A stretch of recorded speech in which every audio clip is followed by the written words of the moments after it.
السلام عليكم ورحمة الله وبركاته. ازيكم يا بنات؟ عاملين ايه؟ جالي من شوية طلب عن المفرش ده وازاي يتعمل بالمنظر ده. حبيت ان انا افيدكم وارد برضه عليها، بدل ما ارد عليها كده بس هرد عليها ان شاء الله بفيديو برضه زي اللي انت شفتوه كده. وده كله معمول بغرزة جراني. بدأت بالقطعة الزهر دي. انا هعلم لكم وهرقم لكم. هي عملت اول القطعة الزهر اللي في النص دي. عملتها بالمقاس اللي هي محتاجاه بقى ساعتها يعني. تمام. بعد كده رقم 2 عملت اللون البطيخ اللي وراها على ده على طول ده. عملته من الناحية التانية. تمام. بعد كده رقم 3 بقى قامت هي داخلة على الكشمير بقى على طول وعملته من الاتجاه التاني ده. وكله بغرزة الجراني طبعا. تمام. دخلت بقى على اللون الزهري زي ما انتم شايفين كده.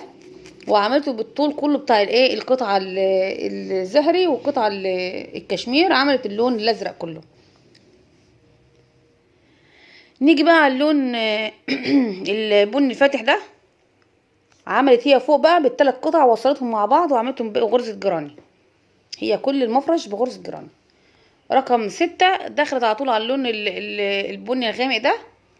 وبعدين رقم 7 عملت اللون الاحمر اللي فوق. وبكده هي وصلت كل الالوان ببعضها. بطريقه ممكن تكون صعبه شويه على البنات، بس هي انا حبيت اوضحها بطريقه سهله جدا اهي. وما خدتش وقت خالص. بعد ما خلصنا كل ده هي عملت الاطراف. عملت في كل فراغ عملت 3 عواميد. وعملت غرزه البيكو اللي هي 3 سلاسل وتقفل فيها. وبعدين عملت تاني 3 اعمده، وبعدين دخلت على الفراغ اللي بعده وعملت غرزه حشو. وبكده قفلت المفرش.